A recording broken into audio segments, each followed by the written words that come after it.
Good afternoon and welcome to the Commonwealth Club. I'm Margaret Conley, Executive Director of Asia Society Northern California and your moderator for today's program. This program is being held in association with Asia Society Northern California, the Bay Area Council Economic Institute, the McKinsey Global Institute, and TIE Silicon Valley. It is my pleasure to introduce today's distinguished speaker, Parag Khanna, Managing Partner at FutureMap, former Fellow at Brookings Institution and New America. He is the author of the new book, The Future is Asian: Commerce, Conflict, and Culture in the 21st Century. Born in India, Dr. Khanna is the international best-selling author of 6 books. He has traveled to most countries in the world. He holds a doctorate from the London School of Economics and master's and bachelor's degrees from the School of Foreign Service at Georgetown University. He is a contributor to CNN, a young global leader of the World Economic Forum, and has also been an advisor to the U.S. National Intelligence Council. Dr. Khanna says there is no more important region of the world for us to better understand than Asia. He says it's a region that many misunderstand. Asia's complexity has led to common misdiagnoses, namely that Western thinking on Asia conflates the entire region with China, predicts imminent World War III, and forecasts debt-driven collapse for the region's major economies. Dr. Khanna says that in reality, the region is experiencing a confident new wave of growth led by younger societies from India to the Philippines. He asserts that in the 19th century, the world was Europeanized. In the 20th century, it was Americanized, and now in the 21st century, the world is being Asianized. Today, he will detail his view that as Asia determines its own future, it will determine ours as well. He'll speak for a few minutes, and then we're going to round out the hour with conversation. Please join me in welcoming Dr. Parag Khanna. Hi. Thank you. Okay. Good afternoon, everyone. It's such a pleasure to be here. Thank you for that very generous introduction, Margaret, and to George for hosting me and all of the sponsor organizations. I like to think that everything I say should be so obvious to you, this being California, the most Asian state in the Union. But that said, let me take you across the Pacific and make a few points just to kick off the conversation. I'm really looking forward to all of your questions and comments. Let me start by making a demographic point. I think we all know that China and India are the 2 most populous countries in the world, but when you think about the broader Asian geography, which actually stretches beyond just this immediate China, India, Southeast Asia space to include also what we traditionally call the Middle East, meaning West Asia, we're actually talking about 4.5 billion people, nearly 5 billion people, which is, of course, the majority of the world population. What's interesting, though, is that that's always going to be true. There was a time when we thought the world population would rise towards 15 billion people or something like that, but it's not. Our latest forecast put the world population plateauing at under 10 billion, which means that really we're going to live in a demographically Asian world for the lifetimes of everyone in this room, our children, our grandchildren, and so forth. So that is obviously quite significant. The other is that, it's not just demographics alone or size alone that connotes power or influence or centrality in the world. It's, of course, the degree of connectivity, of urbanization, of economic growth, productivity, all of those things that really make regions of the world important. And Asia is not only well into that process, but still has a long way to go to fully to fulfill its potential. And this is where we get to the point that Margaret mentioned about how really we conflate China with Asia or Asia with China far too much, because there was history before China. There was life before China became the world's largest economy. And there will actually be Asian civilization beyond that point as well. So let me explain what I mean by that, because we do tend to be very ahistorical. We look at China as the center of the Asian story, and it is, but let me talk about the antecedents. How did China even get to be China? Because the collective Asian economic miracle after World War II begins, of course, with Japan. and Japan's spectacular rise within just a couple of decades to become the world's second largest economy. And its industrialization and modernization in the 50s and 60s really inspired the second wave of modern Asian growth, which were, of course, the tiger economies, right? South Korea, Taiwan, Hong Kong, and Singapore. And their GDP also grew within a couple of decades to reach the same as that of Japan. And then, starting 40 years ago, came the China story, right? So when you ask, how did China become China? Wasn't some kind of virgin birth, right? Sort of Deng Xiaoping came along and decided he's going to open the economy, and they just started to manufacture everything themselves. We know that that's not true, obviously. In fact, the reason China became what it is today is precisely because not only was it inspired by the now very prosperous and industrial and modern Asian countries that paved the way for it, but they were also its largest investors and continue to be its largest investors to this day.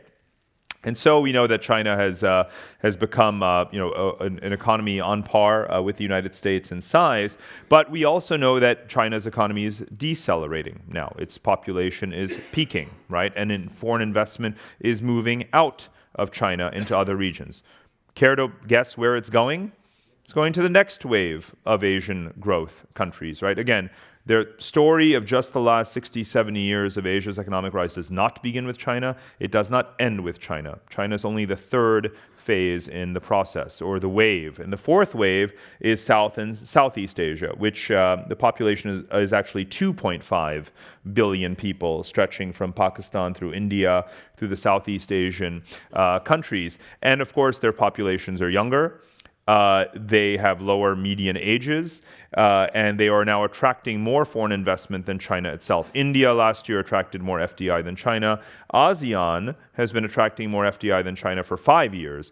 And what's happening with the trade war will only accelerate that trend. So we are actually well into this next wave of Asian growth. And if these economies, albeit not one singular state, of course, it's a dozen countries. However, if they grow at only 5%, which is lower than the growth rate of India right now, they will equal China's present GDP size in less than a decade, right? So we have been largely ignoring these countries for far too long, even though already today they represent an enormous high potential economic force. And Asians have already recognized this opportunity. Again, China got to be China because its predecessors invested in it. These countries are achieving their potential or starting to because Japan, Taiwan, Hong Kong, South Korea, and China itself are the largest investors in them. And so when we think about the Asian economic system, we shouldn't think of it as this kind of zero-sum dynamic, the way we look at the world today, especially in the context of the trade war. Instead, we should appreciate these mutually reinforcing waves of growth. So just to put China in context, right? It is only a third of Asia's population, it's only half its GDP, and it represents only half of the investment flows in and out of the region. A lot of people would say we've reached peak China, in fact, but that by no means indicates that we reach peak Asia, to the contrary.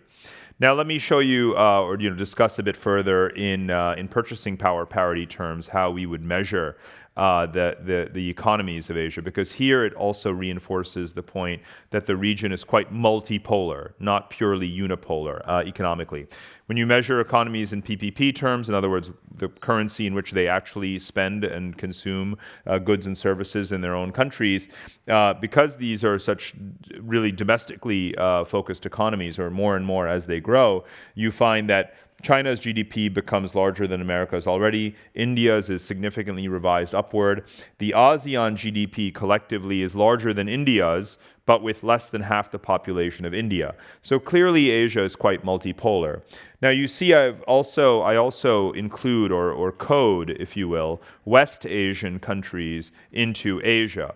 Now if you look at Russia, Turkey, Saudi Arabia, these are countries that if you go back 20, 30 years, the decade after the collapse of the Soviet Union, they all sought to remain very well branded as Western or Western leaning. Western alliance system, Western military relationships, Western trade with Western economies, Turkey wanting to join the European Union, the attempts to woo or integrate Russia into the West.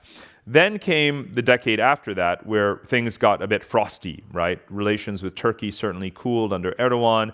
Obviously, the democratization process stalled there, and most definitely in Russia.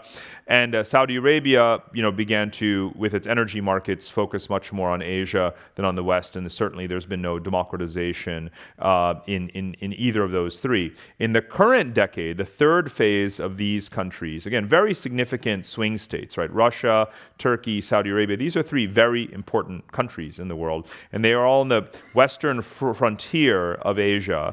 We've thought of them as Western or Western leaning. Of course, they're not Western themselves. But now what you see in the present period, right now as we speak, they are heavily tilting towards to their east, to East Asia.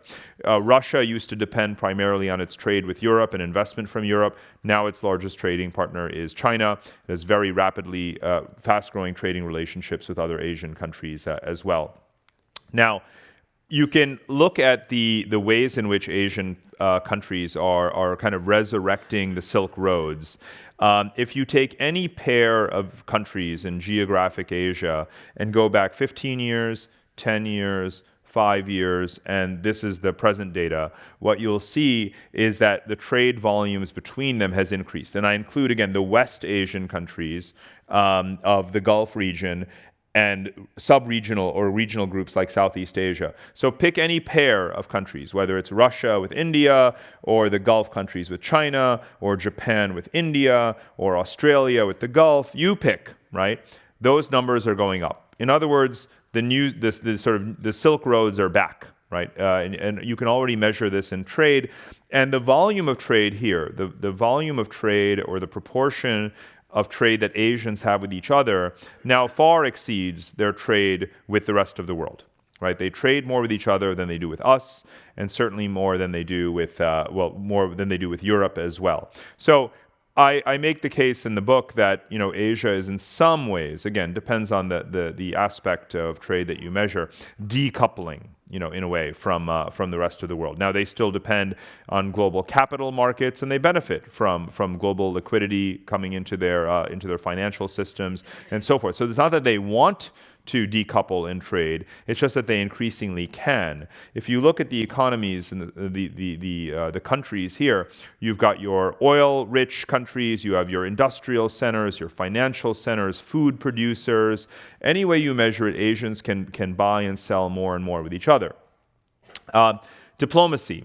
You're starting to see Asians coming together there as well. Traditionally, in global governance conversations, we largely focus on to what extent are rising powers influencing existing multilateral structures. What's their voting share in the IMF or the World Bank or something like that? But what we've been ignoring is to what extent Asians have the capability to just build their own institutions, right? To conduct their own diplomacy. And indeed, this is part of what happens when you take an inside-out view of Asia rather than an outside-in view. What occupies the Asian mind and Asian leaders, priorities number 1 through 10, is largely what are we doing with our neighbors? What can we do to govern ourselves? How can we have stability in our own region? Not, number 11 might be, what was Donald Trump's latest tweet, and does it have negative implications for us? But it's not really what occupies their time. And you can see that here. So let me give you a few examples. We've had the rise of sub-regional groupings like ASEAN, I mentioned earlier. There's also the ASEAN +3 trade system. There's the Regional Comprehensive Economic Partnership, which is meant to go into effect this year. And note how many Asian countries joined the Trans-Pacific Partnership, even though we did not, even though we created it. It's a separate point to get back to in a minute. But there was no way that they were not going to also do their own internal trade liberalization, even if we had given them the opportunity to have more liberalized trade with us through the TPP. It's always both and. They want to increase or intensify their own relations. Then if you look over here on the left, that's the Asian Infrastructure Investment Bank, which was created only a couple of years ago, and yet it's probably, by membership, one of the fastest growing multilateral organizations in history. And this is, although a very small organization in terms of its capital pool at the moment, it really embodies the spirit of that Belt and Road Initiative and the new Silk Roads, because it provides some of the co-financing, infrastructure finance necessary. Now, you'll see here not only that there are actually about 80 members. I can't update the list fast enough of members, but you'll notice that Iceland has joined. I mean, what is Iceland doing joining the Asian Infrastructure Investment Bank? Chile as well. The Pacific Ocean is the planet Earth's greatest natural barrier to human contact. And yet, Chile is on board. So the whole world is saying, wait a minute, Asia's investing in infrastructure. Asia's recreating the new Silk Roads. How can we get in on that story? How can we sell into that market? And that's what smart countries are doing. That's certainly what Europeans are doing. And what I wanted to explain here is the fact that if you look at the tensions in the transatlantic relationship, many of which actually predate the Trump administration, they've certainly been exacerbated. Germany doesn't like being told that it needs to rein in its surpluses and that its automobiles are suddenly a national security threat, right? So Trump hasn't helped. But the transatlantic divorce, if you will, is something that I've been writing about for about 15 years, I would say, and it's only becoming more and more pronounced. Now, what you can see here is just the most important regions of the world economy in terms of their relevance or share of global trade. Europe is in the lead mostly because of its volume of internal trade across those borders and because they're wealthy economies. Asia is the second most trade-dependent region of the world, 34%, and North America, 14%. So here we are in what is actually the most autarkic region of the world, the most self-sufficient. This is a very good thing, right?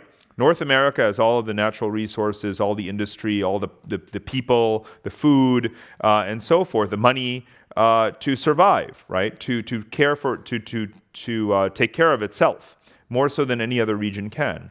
But it also means that we have a lot less leverage on what others do than we think we do. And this is where the trade war obviously comes in, and the terrible miscalculations that the administration has made, because they've taken the view that they can almost dictate how others are going to trade with each other or what the global rules are. And we can't, not by the numbers, right? By the size of our economy, you would think so, but the size of your economy doesn't necessarily translate into your influence in trade if you are as domestically services-driven and self-sufficient as we are as a country. So what's been happening in the last 15 plus years is that Europe has begun to trade more with Asia. And again, they share a landmass, right? They share the continent of Eurasia. Europe is fully on board with building these new Silk Roads because they benefit from it. They trade $1.6 trillion a year with Asia already and only $1.1 trillion with North America. And normally, when you have more than $1 trillion of trade between two regions of the world, you would expect that they already have free trade agreements, that they have seamless infrastructure, that they share, regulations. But that's not even true, right? Europe, obviously, China is not a market economy. All of the Belt and Road, sort of Silk Road infrastructure hasn't even really been built yet. And in terms of free trade agreements, they're still in the earliest phase of doing free trade agreements with Japan, with Southeast Asia, and with India. So just imagine what the Euro-Asian trade volume could be in 10 years' time after you have better infrastructure, some more convergence or agreement on certain standards and regulations, and, of course, free trade agreements with these other fast-growing Asian regions. It could be $2.5 trillion, right? So I say the future is Asian, but the future is very much Eurasian at the same time. And again, let me just make one more point about this. It goes back to the trade war. If you're sitting in Beijing right now and you see that the U.S. has imposed export controls on certain critical technologies or components, semiconductors, and so forth, that you were comfortably getting from American suppliers, you must be saying to yourself, well, in my next procurement cycle, I'm going to make sure not to buy American, right? Because it's volatile. It's now dependent on whatever the whims or sentiments are on Capitol Hill or in the White House. Now, bear in mind, the U.S. is fully justified in calling China a cheat, right, on trade and forced technology transfer and all these kinds of things. 0 out of 100 American CEOs that you could survey or sample would disagree that China cheats. But I can't find anyone who would conduct the trade war in this way, because we have only calculated our action and assumed a reaction, assumed that they will comply.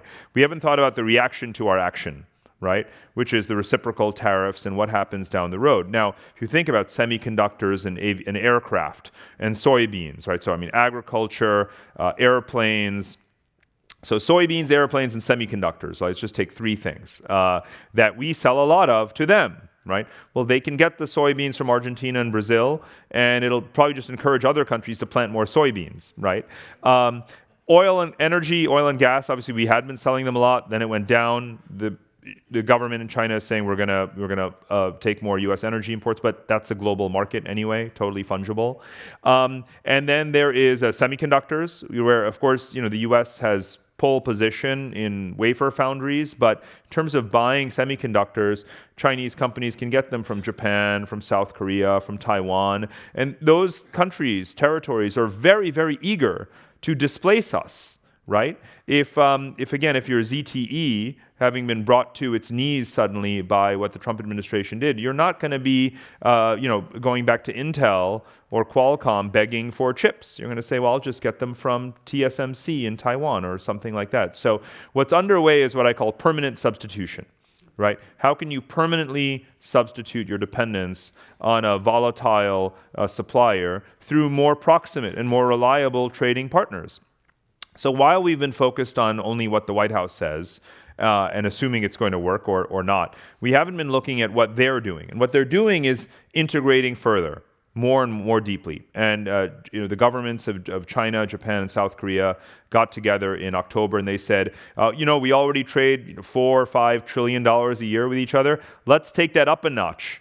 Right? Because for the Chinese, it's great. It means they can substitute for unsecure American components. And for Japan and South Korea, it means this is great. Let's undercut our American competitors. Right? And that's what's been going on. The Europeans are thinking the same thing. Let's look at airplanes, right? The final item I mentioned earlier. Boeing, Airbus, right? 2 biggest aircraft manufacturers in the world. For 20, 25 years, Chinese, the aviation industry has been buying roughly half its planes from Airbus, half its planes from Boeing. Keep America happy, keep Europe happy. Now you've got 15 Chinese airlines, right? And every year or two, 1 or more of them, again, has a procurement cycle. They're going to buy more airplanes.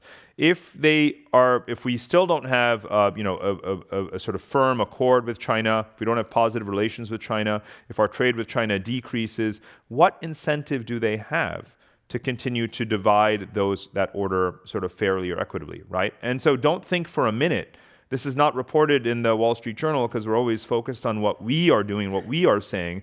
Don't you think if you were European right now, you would be packing your planes with CEOs going to China and other Asian countries to say, oh, bad relations between the US and China, let's grab that market share that America is losing, right? And it's not a hypothetical. That's exactly what has been happening every single day for a year, right? So it's the airline executives, it's the technology companies, you name it, they're there. And that's why the EU-Japan Free Trade Agreement has been fast-tracked and so on and so forth. So I fully expect our kind of own goals right now to have very, very significant long-term consequences, mostly negative for us. Belt and Road, final point. This is actually a map from Connectography that I'm just showing you again here about kind of all of the infrastructures that are going to be built in the next 5-10 years, whether it's the oil and gas pipelines, railroads, high-speed rail, fiber optic internet cables, electricity grids, you name it, really linking together all of the countries of Asia. And bear in mind that this is most of the world's population lives just in this region. And Europe is just off to the west, and they really want to be part of this story. Now, we tend to think of this as a Chinese kind of hegemonic plot, right? China is seeking to use debt trap diplomacy, offload its overcapacity in steel and all sorts of other things to pave its way across Asia. And yes, that is true. That's exactly what they want to do. They want to avoid being overly dependent on the Strait of Malacca in terms of the majority of their oil and gas imports coming through here and their finished goods exports going through here. If you were China, again, you would want to build these overland transportation corridors to diminish that dependence. In geopolitics, that's called the Malacca trap.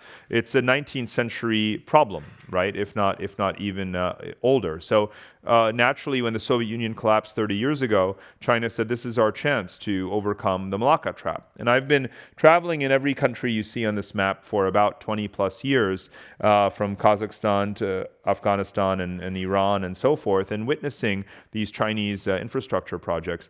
They only now have a name, the Belt and Road Initiative, for the last 2 years, but I've been watching it for 20 years, right? And it's going to go on for another 20 years. And yes, there's a backlash, right? And in our media, we emphasize the backlash to the norm. The norm is lots of infrastructure is going to get built. China is going to finance a lot of it, but other countries will get involved as well. And they're going to reconnect to each other. They're going to trade more with each other. We act as if every time a country rejects a Chinese deal, that's the end of Belt and Road. It's not. This is the train that's left the station, right? All of these infrastructures are going to get built.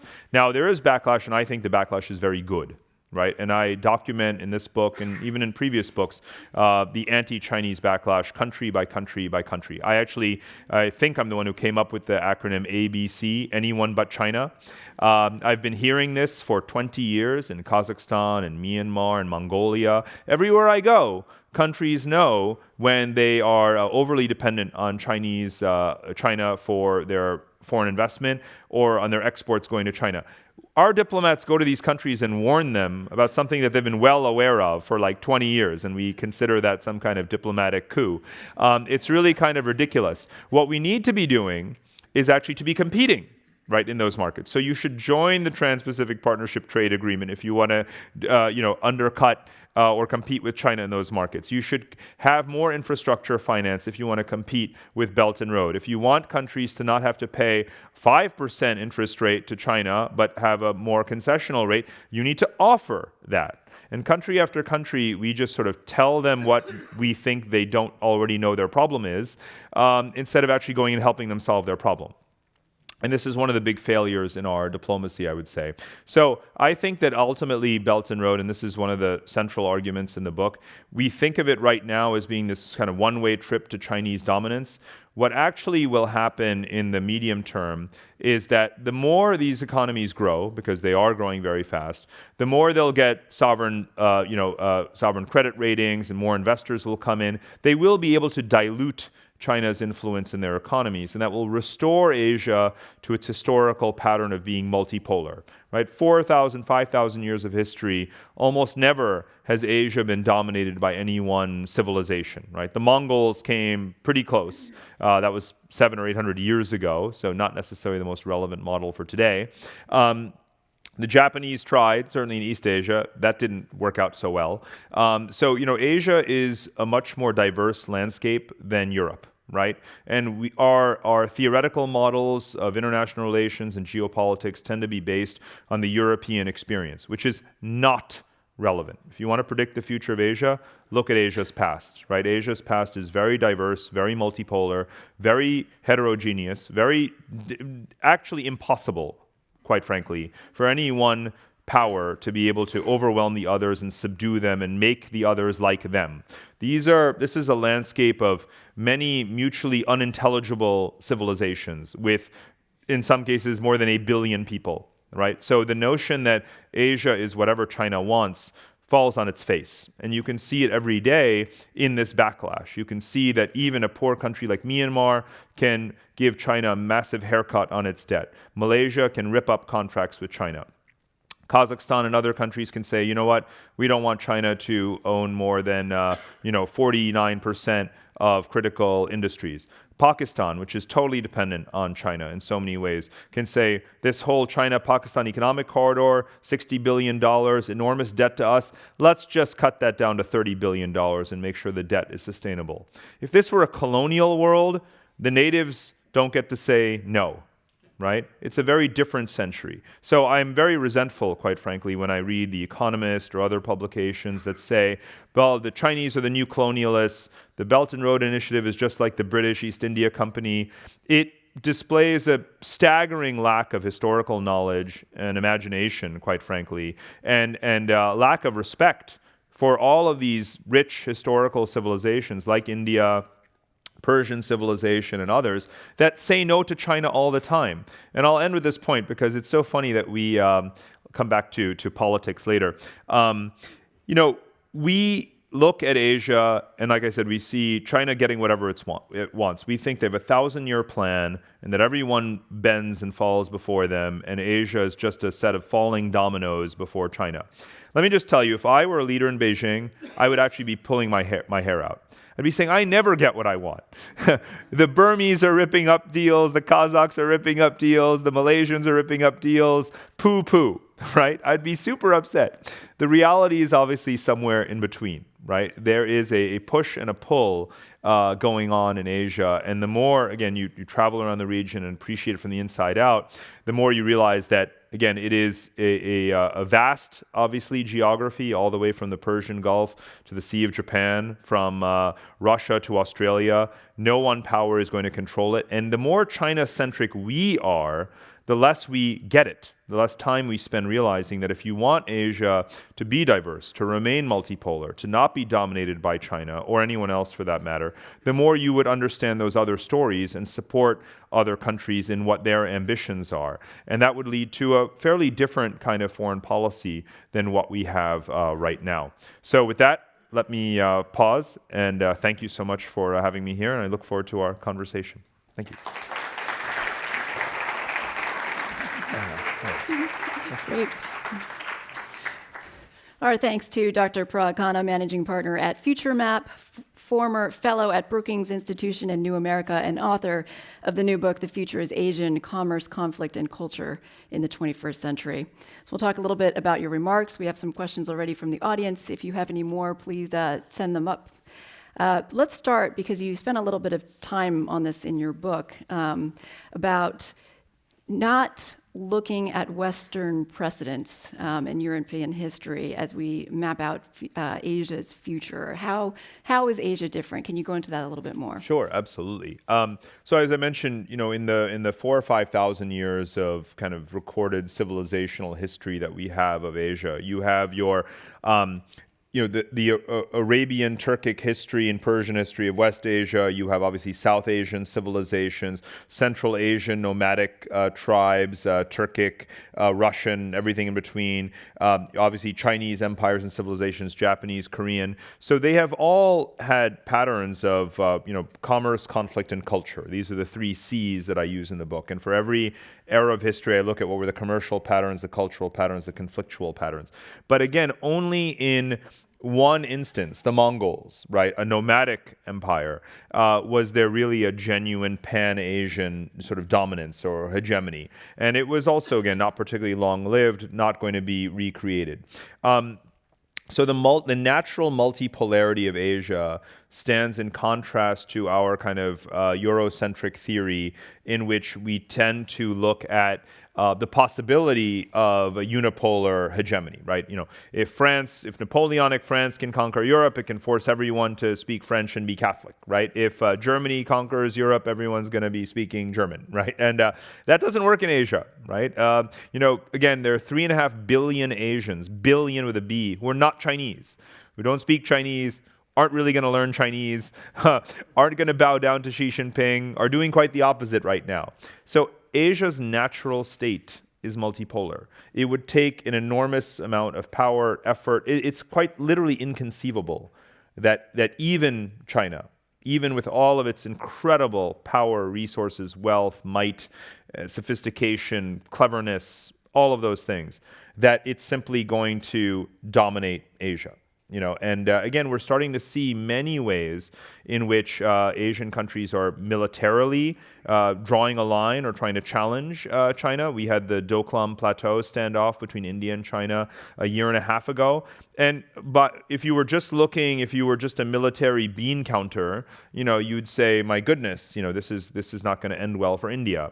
But instead, India held its ground and China backed down, right? Very, very surprising. And this is going to be a case study that military analysts around the world are going to be looking at for years and years to come, because it almost proves that if you do stand firm with China, they will back down rather than the reverse, even as powerful as they are. Why? It's not because they can't win one particular localized battle, because they can. It's because they have 14 neighbors. And so if you pick a fight and win and beat up one of those neighbors, what's going to happen to your relations with the other 13? You think the door is still going to be open for you to do those infrastructure contracts? You think they're still going to let you do your Silk Road projects? So they don't think in these just, sort of dyadic kind of terms. And I witnessed this, funny enough, I'm just reminded of when I served as an advisor to Special Operations Forces. I spent a chunk of time in Iraq and Afghanistan. And we used to talk about Iraq and Afghanistan as these two vastly different theaters of conflict, and experiences.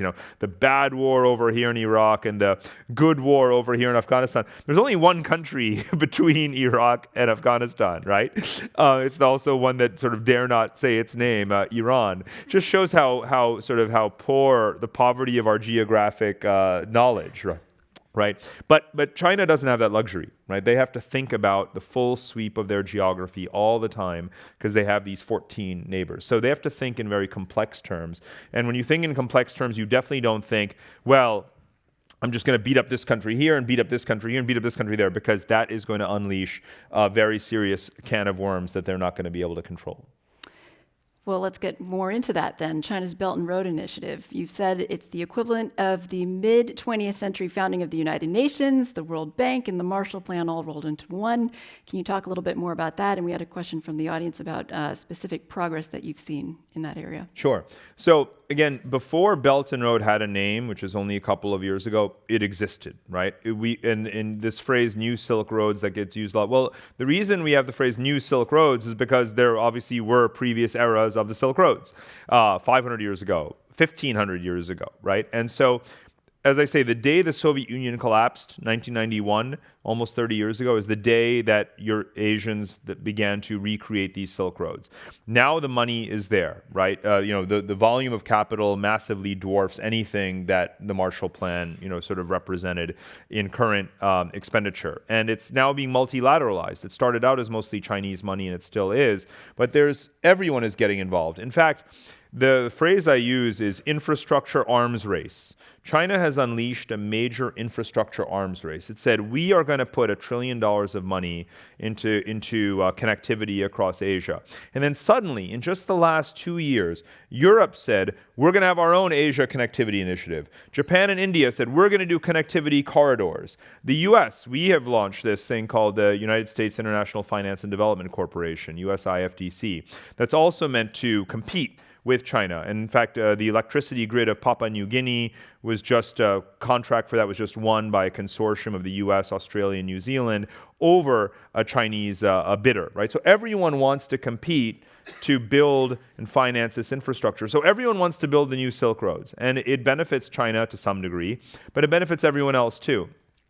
And it's been going on for 30 years. So in terms of progress, enormous progress. Again, look at the numbers of the trade volumes that have increased between any two pairs of Asian countries. That is the result of all of this infrastructure that's being developed and obviously the opening of these economies over the last 30 years. There's been a number of, I would say fairly objective studies on this that have been done. The RAND Corporation has done one, Citigroup has done one.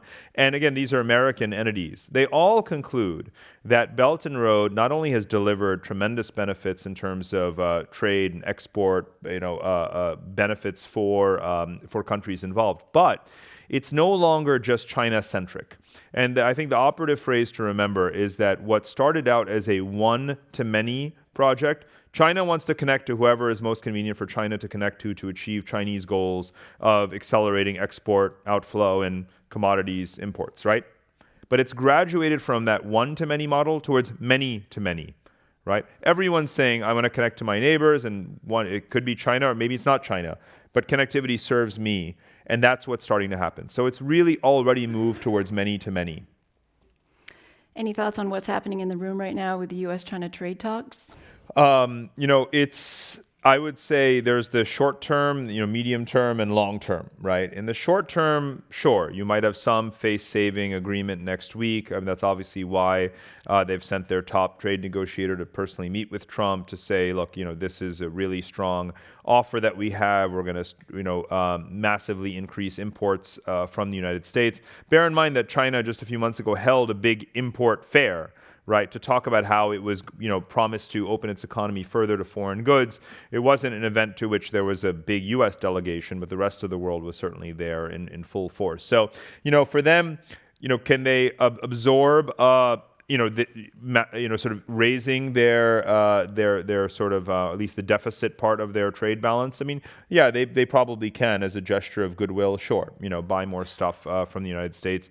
It'll probably help them gain more traction for their, and this is the medium-term part, their capital account liberalization, which is supposed to happen in the next few months, moving back to that agenda of allowing more foreign investment in their debt markets, equity markets, bond markets, and that's trillions of dollars on the line, right? Trade is merely billions, right? Finance is trillions. What China is thinking about, which we don't talk about in the news on a day-to-day level, is the fact that they want to see trillions of dollars of capital come into their stock exchange, and to provide some liquidity for their companies, state-owned enterprises, private capital, private enterprise, and so forth. And so that's a big, big deal to them. Medium term. Long term, though, there's just no question in my mind. No matter what happens, no matter how friendly or unfriendly, it's all going to lead to the same thing in the long term, which is what I call permanent substitution, right?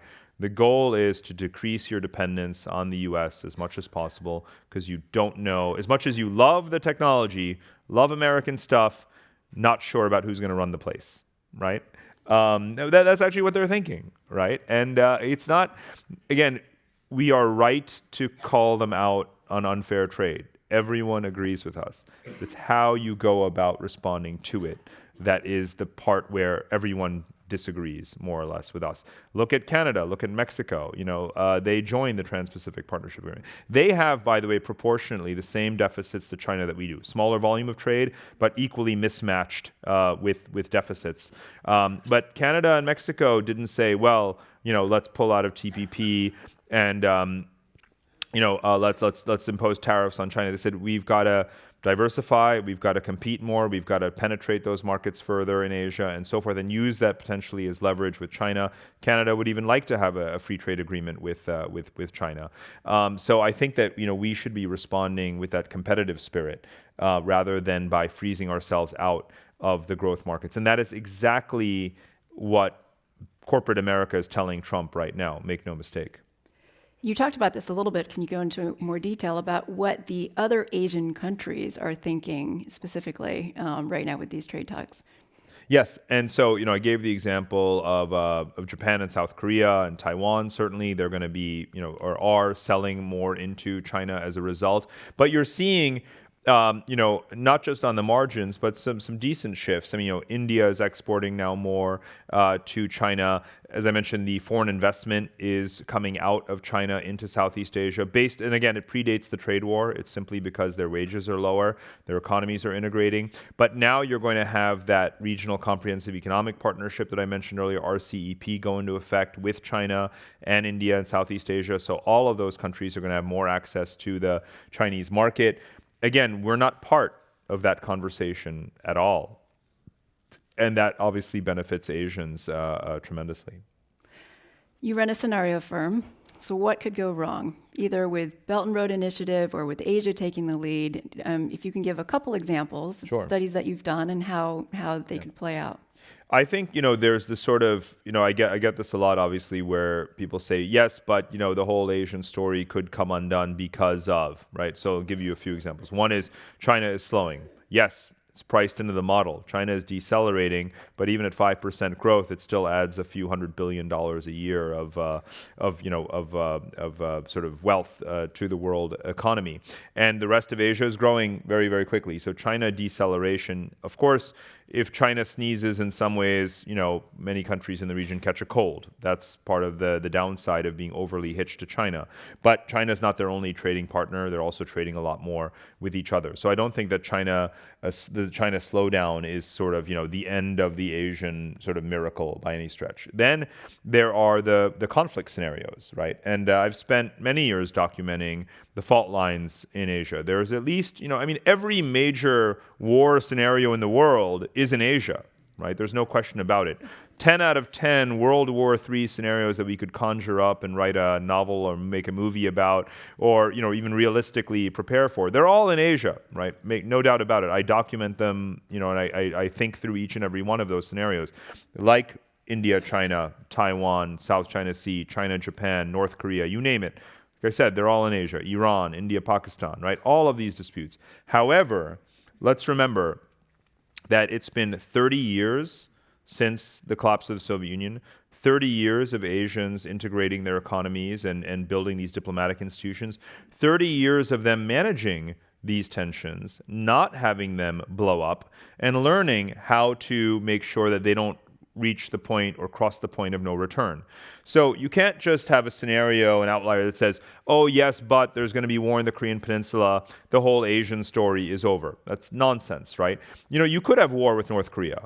It doesn't invalidate the bigger picture. In fact, it's only going to accelerate the inevitable, which is that North Korea collapses, the peninsula reunifies, and you have the rehabilitation of this completely backwards, frozen, failed state, and that actually contributes in the long run towards the Asian story. So war is not something that is exogenous. It's part of the system. But when you have war, you also have the end of that war. You have the resolution of that war, the settlement of that war, and then you move on. And that moving on part is certainly going to happen. It's happening with every either conflict or peaceful settlement of a dispute. And North Korea seems to be going in that latter direction. And the third thing, though, that I want to mention, which is obviously important, is the environment.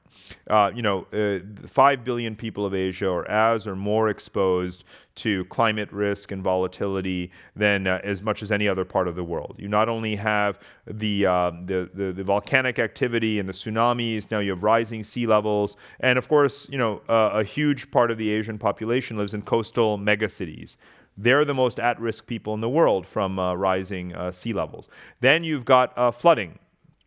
You even got drought in some areas. You've got melting glaciers in the Himalayas and the impact that's going to have. So there's a huge laundry list of environmental challenges in Asia. But much like as it's a microcosm of the world, you don't have one collective Asian solution to all Asian environmental problems, right? You have a very haphazard kind of approach, and it's mostly country by country or bilaterally. And so I can't give a generic answer as to how Asia manages the environmental problem. But that said, if you take a country like China, you can see the efforts, at least, that are being made to reduce emissions. So much sort of investment in alternative and renewable energy. They're still obviously building too many coal-fired power plants, as is India. But as the cost of technology comes down, you can see the amount of capital being deployed to leverage these new technologies in Asia, and that's a pretty important story. What lessons can Asia still learn from the West? That's a great question. So, I'm so glad that someone asked that. Was it you who did it? Raise your hand. Come on. It's a brilliant question, and it allows me to clarify, the single most important historical and philosophical and conceptual point in the book, which is that the rise of Asia does not mean the decline of the West, does not mean the decline of America, does not mean the decline of Europe, right? We live for the first time in a truly multipolar world. America is still a superpower by any measure. Europe is still, highly influential globally in many ways.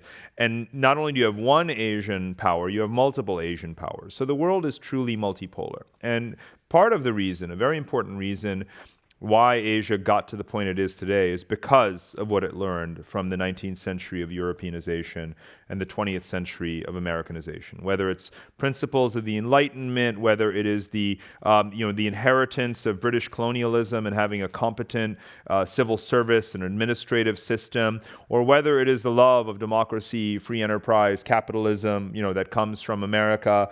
Asians have learned those lessons. They've spent hundreds of years learning from us. That's a big part of how Asia has done it, right? Part of what I say in the book is, how come we've ignored so many of those things that we've taught the world, right? It's almost ironic. I use the example of Brexit, obviously. Britain used to have the most competent civil service. It ran the most far-flung empire in the world.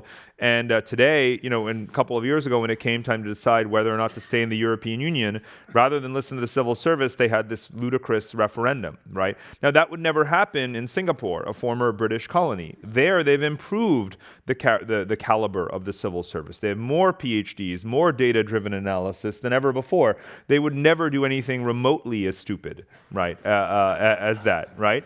So, they have learned so much from us, and now, they can continue to learn in many ways, creativity, entrepreneurship. I would say, though, in answering that, as much as the obvious things are true, we massively, massively underestimate how innovative they already are. So let's not pretend that we're talking about a bunch of monolithic countries where kids are just sitting there doing rote learning and stuff. Asia's not like that anymore. It's literally get real. If you look at WeChat and these other, Gojek, the app, they're better than our apps, right? They didn't invent a lot of these things, but they've innovated them, right? They've adapted them to their markets, they've tweaked them, and they've taken them in new directions that we could actually learn from. So as much as I could give the obvious answers about what they can still learn from us, the more important part of the book is what can we learn from them, because they are doing a lot of things right. Maybe 50 to 60% of the things they're doing right are things that we taught them how to do and we should still do. But let's start to learn the other 30, 40% of things that they figured out how to do and we can actually learn from. Looking at the leaders in Asia, who do you think is doing a good job? Countries or people? Leaders. People. Leaders. So no, that's a good question. There's a lot of this is just a continuation of the previous point. When we ask what are they learning, it's not because they're not monolithic. Because Asia is full of billions of poor people in poor countries. They have a lot to learn still about how to maintain social stability, inclusive growth, and all those kinds of things around social development. And they're learning a lot of it from each other, right? So the leaders, when you say, for example, how do you become a better democracy? Well, you don't actually have to look across the Pacific Ocean anymore. You've got Japan, you've got South Korea, you've got Taiwan, Australia, New Zealand, are all in the immediate geography of Asia, right? Again, some of those countries are full democracies today because of having been occupied by the U.S. and sort of tutored, by us. But be that as it may, some of the world's foremost democracies are right there in Asia. The most technologically advanced or sophisticated, smart countries, like Japan, like Singapore, are of course in Asia. And so there's lots of learning going on there in that area. So I would say the answer is, what is the problem you're trying to solve? And generally speaking, whatever problem you're trying to solve, how do you go green fast? You can look at parts of China for that, and you can look at Japan with their technology.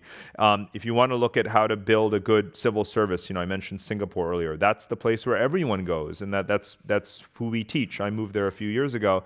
We've got plane loads of Indians, of Chinese, of Kazakhs, Russians. Everyone comes to Singapore to learn how to build a smart city. How to get the trash collected. How to have just good, competent public administration. Thousands of people every week learn how to do that in Singapore, and then they go back to their countries and they run their countries marginally better than they were running them the week before, right? So there are, in every domain, you can find the lessons in Asia itself. You were quoted in the Wall Street Journal saying the future winners in Asia will be whoever best scales new technologies and business models. Tell us more about that, and what does it mean for all of us sitting here in the Bay Area and Silicon Valley? Great question. So, I mean, it's an enormously diverse set of markets, and of course, and some of them are huge, like China, obviously, India, and so forth. And what is happening is that you do have this regulatory fragmentation, right? Each of them has their own kind of industrial policy. We're all familiar with China's, but now India is doing the same thing, even though it's a democracy, even though it's a more open capitalist, market economy. They are, for example, you may have caught this in the news, they're requiring that Amazon not sell the products of any companies or suppliers in which it is also an owner, because those would be privileged in the Amazon platform. So they have to decouple things. So they're going to play with the regulations so as to benefit their local producers in the online marketplaces, whether it's the ones that they own or the ones that are foreign owned. So to navigate that is obviously difficult. But let's bear in mind, this being California, Silicon Valley, the tech sector has been way ahead of the curve of the rest of the Western corporate multinational landscape in appreciating the diversity of Asia. Why? Because, of course, a lot of you were never in China. You weren't allowed, right? You can't do Google and Facebook in China. So the offices of Google, Facebook, LinkedIn, and so forth have been huge in offshore in Hong Kong, huge in Singapore, growing. I mean, they have to add new buildings and move thousands of people every other year because they underestimate how fast they're going to grow. Double-digit, triple-digit growth in B2B ads and all of these other areas. E-commerce is growing so fast around the region, and of course now in India as well. So, in terms of diversifying the tech corporate footprint out of China into the rest of Asia, these fast-growing markets, tech is the leader in doing that. It's the rest of corporate America that needs to learn from what the tech sector has had no choice but to do because of the China problem. So the combination of diversification across Asian markets, but also that adaptation factor, sort of understanding what local needs are, what their price points are, that's been critical. Look at how Apple, has been considered this luxury,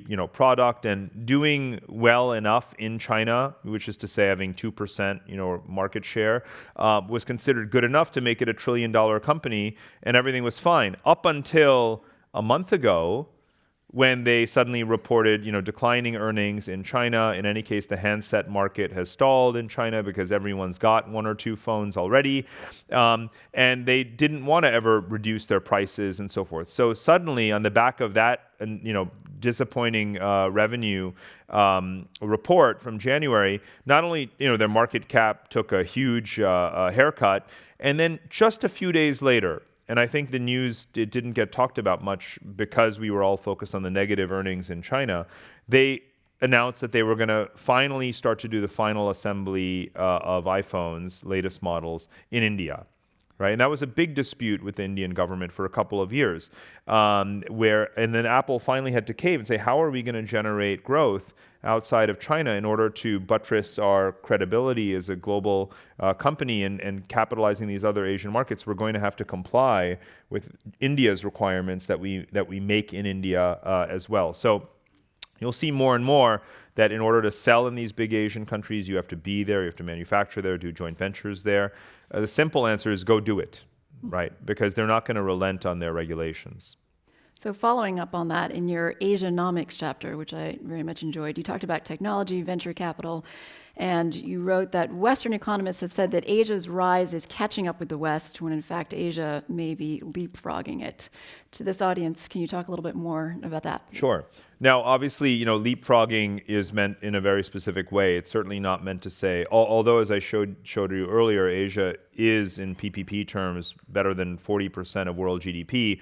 As I also said, you have more poor people in Asia than the entire rest of the world put together. So when I say leapfrogging, I mean that this phrase that you're familiar with, the advantages of late development or second mover advantage, that's happening.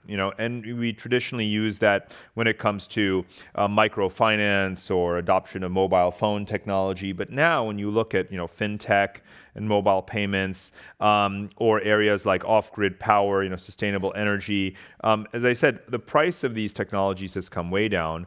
A lot of these very poor societies are able to implement and move to the highest standard very, very quickly. You're seeing this in telemedicine, mobile, delivered healthcare.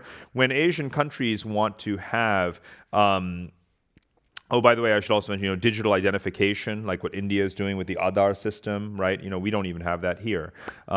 We still can't agree on whether or not a driver's license from one state constitutes that federal or ID requirement that they want at the airport. Literally, we have that conversation here. It would be ludicrous to have that conversation in a number of Asian countries. So, so those are some of the areas of leapfrogging. But healthcare is so interesting because we talk about the fact that Asian countries are growing so old, but they're not rich, and so how will they ever have welfare states? You're going to have mass revolt and upheaval because they can't provide that standard of healthcare that our national healthcare systems provide. We're obviously referring to Europe here, not to America. But here's the thing, right? The costs have come down. The models are entirely different because of this leapfrogging, because you can have this telemedicine and so forth. Companies like HealthCube in India is one to look at in this regard. So a country that's as poor as Indonesia is actually talking about legislating a national health care, availability for its population within the next couple of years. It's not because they're going to do it at $15,000 per capita per year, right? They're going to do it at like $500, right, per capita per year. And that's part of the leapfrogging as well. The U.S.-China relationship, it's a really heated topic, but we especially feel it here in the Bay Area in the technology space. You wrote that China is using its technology not to conquer its neighbors, but to finance their success. Yeah. Can you talk a little bit more about that? Yeah, this is very, very important because, again, it turns on its head our conventional wisdom. Just like Belt and Road, where our primary assumption, and again, inflected through a very reactionary conservative media that isn't on the ground, is that, well, China's got this Belt and Road thing, it's going to fail. I mean, the Council on Foreign Relations literally last week had a whole session, a whole meeting titled The Backlash Against Belt and Road. It's not about, like I said, Rand Corporation, Citigroup. The people who actually know what they're talking about know that Belt and Road is totally happening and mostly succeeding. And on the margins, there's backlash and there's corrections that will actually make it better. That's what you should correctly understand when it comes to Belt and Road. But our tone is like, it's totally going to fail, which is ridiculous, right? Because as I said, it's actually been going on for 30 years. So tell me how it's going to fail, right? It's going to be going on for 1,000 more years. So similarly, when it comes to tech, right? Same thing. It's like China is out to conquer the world through its AI, right? Baidu and Tencent are buying up companies everywhere, forcing them to use their technology, harvesting their data, exporting social credit system and mass surveillance, and China tech equals export of authoritarianism.